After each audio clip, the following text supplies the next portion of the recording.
Hi, I want to talk about Nancy Guthrie. There's been recent news that they're close to a solution to who Porch Guy is. I watched Megyn Kelly yesterday, and there was somebody there that knew that the case was coming to a conclusion on who that may be. I'm not sure what that means. I'm not sure if that's right, because I watched the Today Show and Savannah's pleading online that she still doesn't, I don't know, doesn't seem to know more than what's, but then like the FBI with the money, that they wouldn't put the money up. And it's just strange, It's like I'm not sure what's going on at the end of the investigation. Don't want it turned into a cold case.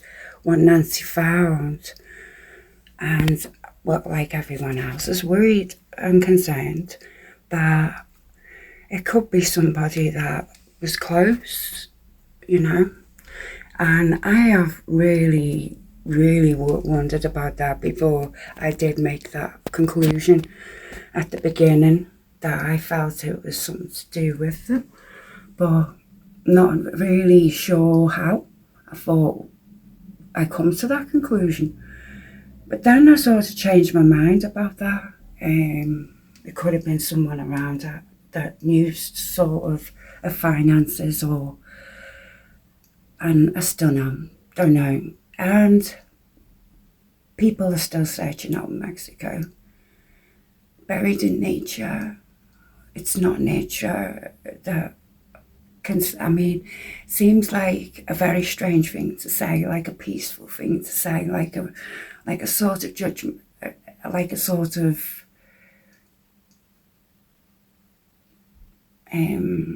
justification for the passing. But it isn't, because there's nothing natural about taking a lady and up to the point where you've made her lose her life prematurely. And it's not natural. And then burying her and putting her family through this isn't natural. So I'm not sure if the ransom note is true.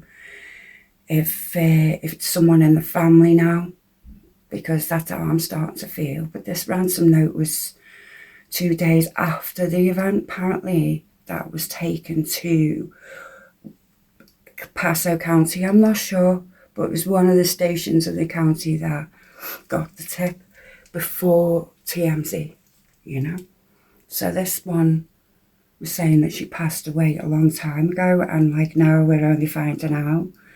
But people, I say, I hope, are still searching, still looking for Nancy. I haven't went over any articles as such, because it seems like the search is still ongoing, and the investigation and finding her seems like it's two different objections. So it's really not helped the family, I feel, and it doesn't look good for the family either right now. So I'm just hoping for the best, and hoping that I don't feel that it's going to be somebody she trusted. Yeah, it's so sad. And I can't believe that, you've got people out there, podcasters, standing around doing fuck. And, they're there. But what are you doing? You're not helping. You're not looking around. You're not got any gloves on. You're not caring. It's just reporting from a house. That's not good. It's not good for the true crime community. I'm not a part of that.